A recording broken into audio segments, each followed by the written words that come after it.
Isaiah 27, selected grain by grain. At that time, God will unsheath his sword, his merciless, massive, mighty sword.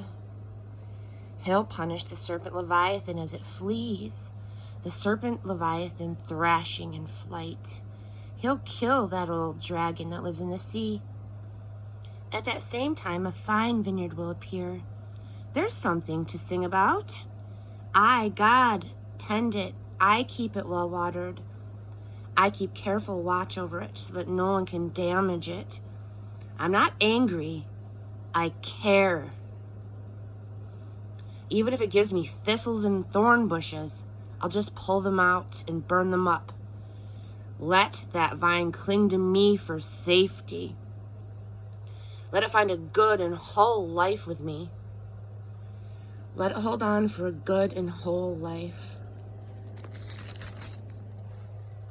The days are coming when Jacob shall put down roots, Israel blossom and grow fresh branches, and fill the world with its fruit. Has God knocked them to the ground as he knocked down those who hit him? Oh no. Were they killed as their killers were killed? Again, no. He was hard on them, all right.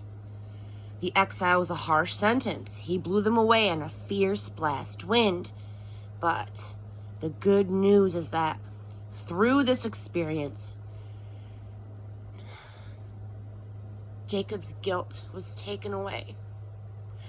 The evidence that his sin is removed will be this.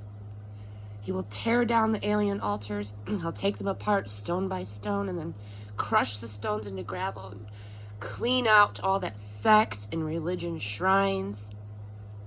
There's nothing left of that pretentious grandeur. Nobody lives there anymore. It's unlivable. But animals do just fine, browsing and bedding down. And it's not a bad place to get firewood. Dry twigs and dead branches are plentiful. It's the leavings of a people with no sense of God. So the God who made them will have nothing to do with them. He who formed them will turn his back on them. At that time, God will thresh from the river Euphrates to the brook of Egypt. And you, people of Israel, will be selected grain by grain. Amen. At that same time, a great trumpet will be blown, calling home the exiles from Assyria, welcoming home the refugees from Egypt, to come and worship God on the holy mountain, Jerusalem. 28, God will speak in baby talk. Doom to the pretentious drunks of Ephraim, shabby and washed out and seedy, tipsy, sloppy, fat, beer-bellied parodies of a proud and handsome past. Watch closely. God has someone picked out, someone tough and strong to flatten them. Like a hailstorm, like a hurricane, like a flash flood. One-handed, he'll throw them to the ground. Samaria, the party hat on Israel's head, will be knocked off with one blow. It will disappear quicker than a piece of meat tossed to a dog. At that time, God of the angel armies will be the beautiful crown on the head of what's left of his people. Energy and insights of justice to those who guide and decide. Strength and prowess to those who guard and protect. These also, the priest and the prophet, stagger from drink, weaving, falling down drunks. Besotted with wine and whiskey, they can't see straight, they can't talk sense. Every table is covered with vomit. They live in vomit. Is that so? And who do you think you are to teach us? Who are you to lord it over us? We're not babies in diapers to be talked down to by such as you. Da-da-da-da, blah, blah, blah, blah, blah. That's a good little girl. That's a good little boy. But that's exactly how you will be addressed. God will speak to this people in baby talk, one syllable at a time. And he'll do it through foreign oppressors. He said before, this is the time and place to rest, to give rest to the weary. This is the place to lay down your burden. but they won't listen. So God will start over with the simple basics and address them in baby talk, one syllable at a time.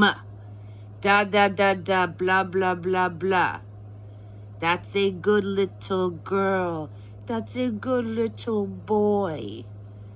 And like toddlers, they will get up and fall down. They're going to get bruised and confused and lost. Now, listen to God's message, you scoffers. You who rule this people in Jerusalem, you say, we've taken out good life insurance. We've hedged all our bets. We've covered all of our bases. No disaster can touch us. We've thought of everything. We're advised by the experts. We're set. The meaning of a stone. But the Master God has something to say to this. Watch closely. I am laying a foundation in Zion, a solid granite foundation, squared and true. And this is the meaning of the stone. A trusting life won't topple. I'll make justice the measuring stick and righteousness the plumb line for the building. A hailstorm will knock down the shanty town of lies, and a flash flood will wash out the rubble. Then you'll see that your precious life insurance policy wasn't worth the paper it was printed on. Your careful precautions against death were just a pack of illusions and lies. When the disaster happens, you'll be crushed by it. Every time disaster comes, you'll be in on it. Disaster in the morning, disaster at night. Every report of disaster will send you cowering in terror. There will be no place where you can rest, nothing to hide under.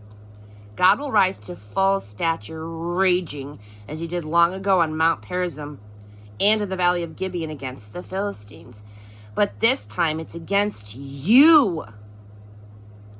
Hard to believe, but true. Not what you'd expect, but it's coming. Sober up, friends, and don't scoff. Scoffing will just make it worse. I've heard the orders issued for destruction, orders from God of the angel armies, ending up in an international disaster. Listen to me now. Give me your closest attention. Do farmers plow and do nothing but plow? Or harrow and do nothing but harrow? After they've prepared the ground, don't they plant? Don't they scatter dill and spread cumin, plant wheat and barley in the fields and raspberries along the borders? They know exactly what to do and when to do it. Their God is their teacher. And at the harvest, the delicate herbs and spices, the dill and cumin, are treated delicately. On the other hand, wheat is threshed and milled, but still not endlessly. The farmer knows how to treat each kind of grain. He's learned it all from God of the angel armies, who knows everything about when and how and where.